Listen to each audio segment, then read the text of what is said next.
ഈ വർഷത്തെ കായികമേളയിൽ ആദ്യ ഇനമായ 3000 മീറ്റർ ഗേൾസിന്റെ 3000 മീറ്ററിൽ സ്വർണം നേടിയ കണ്ണൂരുകാരിയാണ് ഇപ്പോൾ നമ്മളോടൊപ്പം ചേരുന്നത്. ഗോപി നമ്മളോടൊപ്പം ഉണ്ട്. ഗോപിക നമ്മളോടൊപ്പം ഇവിടേക്ക് വരുമെന്ന് പ്രതീക്ഷിക്കുന്നു.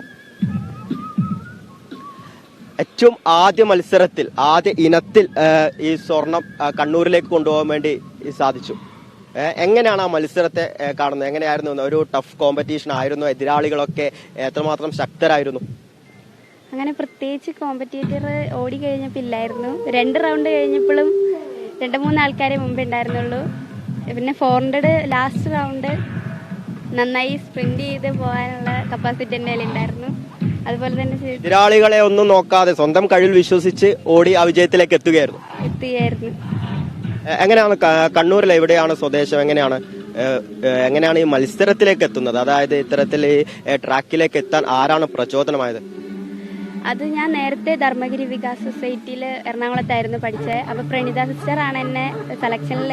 എറണാകുളം സ്വദേശിയാണ്. അപ്പോൾ കണ്ണൂർ സ്പോർട്സ് അക്കാദമി വഴി എത്തിയത് അങ്ങനെയാണ്. പിന്നെ എന്താ പറയാ, പ്രണിത സിസ്റ്റർ എന്നെ ഒരുപാട് മോട്ടിവേറ്റ് ചെയ്തിരുന്നു, നന്നായി ചെയ്യണം. പിന്നെ കോച്ചസ്മാരെ എല്ലാവരും നല്ലപോലെ കെയർ ചെയ്യുന്നു, നന്നായി.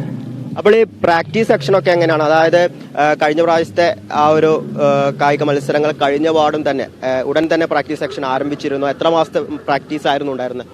എനിക്ക് നേരത്തെ ഞാൻ സെന്റ് ജോർജിലായിരുന്നു പഠിച്ചത്. എനിക്ക് പ്രത്യേകിച്ച് അങ്ങനെ ഇതൊന്നും കിട്ടിയിട്ടില്ല, വർക്ക് കിട്ടിയിട്ടില്ല. ഇവിടെ വന്നേ പിന്നെയാണ് വർക്ക് കിട്ടിയത്. രാവിലെ 4:45 എണീറ്റിട്ട് 5:10 ട്രെയിനിന് കയറി തലശ്ശേരി പോയാണ് ഞങ്ങൾ വർക്ക് ചെയ്യുന്നത്. സിന്തറ്റിക് ട്രാക്ക് അവിടെ ഇല്ല. ഈ കായിക താരങ്ങളുടെ ജീവിതത്തിൽ ഒരുപക്ഷെ ഇത്തരത്തിലുള്ള അനുഭവങ്ങൾ ഒരു സാധാരണയാണ്. അതായത് ഇത്തരത്തിൽ ഉറക്കമില്ല, ഒരു ഫുൾ ഡെഡിക്കേഷൻ ഈ മത്സരത്തിന് വേണ്ടിയിട്ട് കാഴ്ചവെക്കുന്ന ഒരു കാഴ്ചകളാണ് നമുക്ക് കാണാൻ വേണ്ടി സാധിക്കുന്നത്. ഇപ്പോൾ നമ്മളുടെ കൂടെ ഗോപിയുടെ കോച്ച് പരിശീലകൻ കൂടെയുണ്ട്. സന്തോഷ് സർ സ്വാഗതം. ഇപ്പോൾ ഗോപികൾക്ക് ഈ 3000 മീറ്ററിൽ സ്വർണം ലഭിച്ചു. എങ്ങനെയായിരുന്നു? ഇത് പ്രതീക്ഷിച്ച ഒരു ഗോൾഡ് തന്നെയായിരുന്നു? ഞങ്ങളിത് പ്രതീക്ഷിച്ച ഒരു ഗോൾഡ്. ഞങ്ങൾ എന്തായാലും ഒരു മെഡൽ ഉണ്ടാവുമെന്ന് ഉറപ്പായിരുന്നു. അവിടെ നമ്മുടെ കഴിഞ്ഞ സ്റ്റേറ്റ് ജൂനിയർ അത്ലറ്റിക് ചാമ്പ്യൻഷിപ്പിലെ സിൽവർ മെഡലിസ്റ്റ് ആണ്. 2000 സ്റ്റീപ്പിൾ ചേസിൽ 2000 മീറ്റർ സ്റ്റീപ്പിൾ ചേസിൽ സിൽവർ മെഡലിസ്റ്റാ. അപ്പോൾ അതൊരു എക്സ്പെക്ടേഷൻ ഉണ്ടായിരുന്നു, എന്തായാലും ബെസ്റ്റ് 3 ഉണ്ടായിരിക്കും കുട്ടി എന്നുള്ളത്. അത് ഷുവറായിരുന്നു. എങ്ങനെയായിരുന്നു കുട്ടിയുടെ ആ ഒരു പരിശീലന സെക്ഷനൊക്കെ? ഇപ്പോൾ കുട്ടി സൂചിപ്പിച്ചു രാവിലെ 4 മണി മുതൽ ഉണർന്ന് ആ ഒരു സമയം മുതൽ തന്നെ പ്രാക്ടീസിന് വേണ്ടി മാറ്റിവെക്കുകയാണ്. അത് വലിയൊരു ഡെഡിക്കേഷൻ ഉണ്ടായത് ഇത്തരത്തിലുള്ള വലിയ ഒരു മേളയിലൊക്കെ ഇതേപോലെ 1ാം സ്ഥാനത്തേക്ക് എത്താൻ വേണ്ടി സാധിക്കും. അത് കായിക താരങ്ങളെ ജീവിതത്തിൽ സാധാരണയാണ്. അപ്പോൾ എങ്ങനെയായിരുന്നു ആ പ്രാക്ടീസ് സെക്ഷനൊക്കെ? ഞങ്ങൾക്ക് പിന്നെ ഏറ്റവും വലിയ പ്രോബ്ലം എന്ന് വെച്ചാല്, ഒരു സ്പോർട്സ് സ്കൂൾ ആണെങ്കിലും കണ്ണൂർ സ്പോർട്സ് സ്കൂളിന് നമ്മുടേതായിട്ടുള്ളൊരു ഗ്രൗണ്ട് ഇല്ല.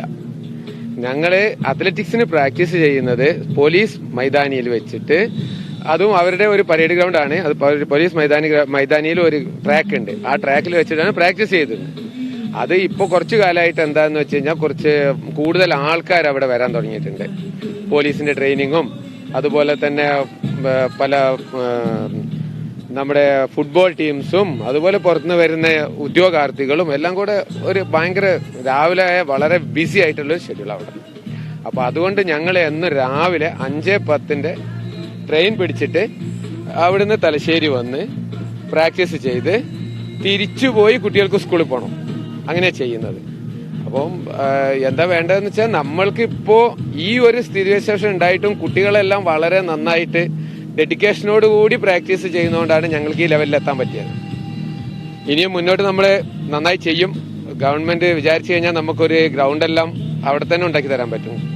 നിലവിൽ ഇപ്പോൾ കഴിഞ്ഞ തവണത്തെ ചാമ്പ്യന്മാരും റണ്ണേഴ്സ് ഒപ്പം ഒക്കെ ഇപ്പോഴും പോയിന്റ് ടേബിൾ 1ഉം 2ഉം സ്ഥാനങ്ങളിലായി ഒക്കെ നിൽക്കുന്ന ഒരു സാഹചര്യമാണ്. പക്ഷെ കണ്ണൂരിന് പലപ്പോഴും ഇത്തരത്തിലൊരു പോയിന്റ് ടേബിൾ മുന്നോട്ട് എത്താൻ പലപ്പോഴും സാധിക്കാറില്ല. അതിന് ഒരുപക്ഷെ ഇപ്പോൾ സാറ് സൂചിപ്പിച്ച പോലെ ഇത്തരത്തിലുള്ള സൗകര്യങ്ങളുടെ ഒരു കുറവ് വലിയ രീതിയിൽ കാണാൻ വേണ്ടി സാധിക്കുന്നുണ്ട്. അത് നമ്മളെ ഇപ്പോൾ കണ്ണൂരിലെ പല ഭാഗങ്ങളിലായാലും ഇത്തരത്തിൽ കുട്ടികൾക്ക് വേണ്ടി പൊതുവെ പല പഞ്ചായത്തുകളാണെങ്കിൽ തന്നെ ഇത്തരത്തിലുള്ള ഏറ്റവും അടിസ്ഥാനപരമായ ഇത്തരത്തിലുള്ള സൗകര്യങ്ങളൊരു വലിയൊരു കുറവുണ്ട്. അത് യഥാർത്ഥത്തിൽ കുട്ടികളുടെ ഒരു കായിക ജീവിതത്തെ ബാധിക്കുന്നില്ലേ? ഉണ്ടല്ലോ. ശരിക്കും പറയുകയാണെങ്കിൽ കണ്ണൂർ ഒരു സ്പോർട്സ് ഹബ്ബാണ്. കണ്ണൂർ ഡിസ്ട്രിക്ട് എന്ന് പറയുന്നത് വളരെ നന്നായിട്ട് സ്പോർട്സിൽ ചെയ്യുന്ന ഒരു ഡിസ്ട്രിക്റ്റാണ്. അത്ലറ്റിക്സിൽ പ്രത്യേകിച്ചും കണ്ണൂരിലെ കുട്ടികൾ പല സ്ഥലങ്ങളിലായിട്ടാണ് ഇപ്പോൾ വർക്കൗട്ട് ചെയ്യുന്നതും അവരുടേതായിട്ടുള്ള കോൺട്രിബ്യൂഷൻ നമ്മുടെ കേരള സ്പോർട്സിന് വേണ്ടി കൊടുക്കുന്നത്. കണ്ണൂർ ടൗണിന്റെ ഉള്ളിൽ ഒരു സിന്തറ്റിക് ട്രാക്ക് ഇല്ല, പക്ഷെ കണ്ണൂരിൽ ഇഷ്ടം പോലെ സിന്തറ്റിക് ട്രാക്ക് ഉണ്ട്. ഇപ്പൊ പുതിയ ഉണ്ടാക്കിയ പരിയാരം മെഡിക്കൽ കോളേജിൽ സിന്തറ്റിക് ട്രാക്ക് ഉണ്ട്, തലശ്ശേരി സിന്തറ്റിക് ട്രാക്ക് ഉണ്ട്, അതുപോലെ തന്നെ യൂണിവേഴ്സിറ്റി മാങ്ങാട്ടുപറമ്പിൽ സിന്തറ്റിക് ട്രാക്ക് ഉണ്ട്. പക്ഷെ ആ സിന്തറ്റിക് ട്രാക്ക് ആർക്കും യൂസ് ഇല്ലാതെ കിടക്കുക, അവരാർക്കും അത് യൂസ് ചെയ്യാൻ കൊടുക്കുന്നുമില്ല, അവരുടെ ഒരു കാര്യങ്ങളും അവിടെ നടക്കുന്നുമില്ല. യൂണിവേഴ്സിറ്റി സ്റ്റേഡിയത്തിൽ അവിടെ നമ്മൾ പെർമിഷൻ ചോദിച്ചിട്ടും നമ്മൾക്കുള്ള പ്രോബ്ലം ഇതായിരുന്നു, നമ്മുടെ പ്രാക്ടീസിന്റെ സമയത്ത് നമുക്ക് തരാൻ പറ്റില്ല എന്നുള്ളതായിരുന്നു കഴിഞ്ഞ വർഷം നമ്മൾക്ക് അവർ തന്ന റിപ്ലൈ. നമ്മൾ അതുകൊണ്ടാണ് നമ്മുടേതായിട്ടുള്ള ഗ്രൗണ്ടാണ് Thalassery municipal stadium, Kerala sports and directorate of sports and youth അഫയേഴ്സിന്റെ ആണ്. അപ്പൊ അതുകൊണ്ട് ഞങ്ങൾ അവിടെ പോയിട്ട് 10-28 കിലോമീറ്റർ ദിവസം രാവിലെ പോയി പ്രാക്ടീസ് ചെയ്ത് തിരിച്ചു വരാണ്. അപ്പോൾ നമ്മുടെ സ്കൂളിന് വേണ്ടിയിട്ട് ഒരു ഗ്രൗണ്ട് അല്ലെങ്കിൽ ഞങ്ങളെ തലശ്ശേരിയിലേക്ക് ഷിഫ്റ്റ് ചെയ്യാം. ഏതെങ്കിലും ഒന്ന് ചെയ്തു കഴിഞ്ഞാൽ നമുക്ക് ഇതിനേക്കാൾ നന്നായിട്ട് പെർഫോം ചെയ്യാൻ പറ്റുമെന്നാണ് എൻ്റെ അഭിപ്രായം. തീർച്ചയായും വലിയൊരു ആവശ്യം തന്നെയാണ് ഇപ്പോൾ സാർ ഇപ്പോൾ നിലവിൽ മുന്നോട്ട് വെച്ചിരിക്കുന്നത്. എന്നാൽ മാത്രമേ കൂടുതൽ താരങ്ങൾ കണ്ണൂരിൽ നിന്നും ഉദിച്ചു വരികയുള്ളൂ. അതോടൊപ്പം തന്നെ ഇതുവരെ ഗോപിക അത്ര കൂടുതൽ നമ്മോട് സംസാരിച്ചിട്ടില്ല. ഒരുപക്ഷെ ആ ഒരു എക്സൈറ്റ്മെന്റിലായിരിക്കും, ആ ഗോൾഡ് മെഡൽ കിട്ടിയതിന്റെ ഒരു എക്സൈറ്റ്മെന്റിലായിരിക്കും. എങ്ങനെയാണ് ഫാമിലിയുടെ ഭാഗത്തു നിന്നുള്ള ആ ഒരു സപ്പോർട്ട്, അതായത് ഇത്ര മത്സര രംഗത്തിലേക്ക്? പൊതുവെ ഇപ്പോൾ നമ്മുടെ ഒക്കെ വീടുകളിൽ പറയുന്ന ഒരു കാര്യമുണ്ട്, കുട്ടികൾ പഠിക്കുക, അതായത് കായിക ഇനങ്ങളിലേക്ക് പോകുന്നതിന് പകരം ഫുൾ ടൈം ഈ പുസ്തകത്തിന്റെ മുമ്പിൽ ഇരുന്ന് പഠിക്കുക, എന്തെങ്കിലും എഞ്ചിനീയർ, ഡോക്ടർ അത്തരത്തിൽ വളർന്നു വരിക, അങ്ങനെ പൊതുവെ ഉണ്ടാവുക. പക്ഷേ ഈ ഗോപികയുടെ വീട്ടിൽ നിന്നുള്ള ആ ഒരു സപ്പോർട്ട് ഈ മത്സരത്തിലേക്ക് പോകുമ്പോൾ എന്തൊക്കെയാണ് അവരുടെ ഭാഗത്തു നിന്നും എത്തരത്തിലുള്ള സപ്പോർട്ടാണ് ഉണ്ടാകുന്നത്? അങ്ങനെ പറഞ്ഞാൽ എൻ്റെ അച്ഛൻ നല്ലപോലെ, അച്ഛനെ കുഴപ്പമൊന്നുമില്ല, നല്ലപോലെ ഈ സ്പോർട്സ് ചെയ്യണമെന്ന് പറഞ്ഞ് ഫാമിലിയുടെ ഭാഗത്ത് നല്ല സപ്പോർട്ട് തന്നെയാണ്. എത്രാം വയസ്സ് മുതലാണ് ഇത്തരത്തിലൊരു മത്സരത്തിലേക്ക് എത്തിയത്? ഞാൻ LPG സ്കൂളിൽ പഠിച്ചപ്പോൾ 2ാം ക്ലാസ്സിൽ ഈവെന്റിന് ഇറങ്ങിയായിരുന്നു. പിന്നെ 5-6 ഞാൻ സെൻറ് ജോർജിൽ രാജിപ്പോൾ സാറിൻ്റെ കൂടെ വർക്ക് ചെയ്തായിരുന്നു. അത് കഴിഞ്ഞ് രാജിപ്പോൾ സാർ പോയാൽ പിന്നെ എനിക്ക് ഇത് വർക്കൊന്നും കിട്ടിയിട്ടില്ല. പിന്നെ ഒരു സെലക്ഷൻ കഴിഞ്ഞപ്പോൾ കണ്ണൂരിലോട്ട് എത്തി.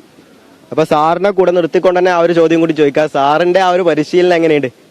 സാറിൻ്റെ പരിശീലനം നല്ലതുപോലെ.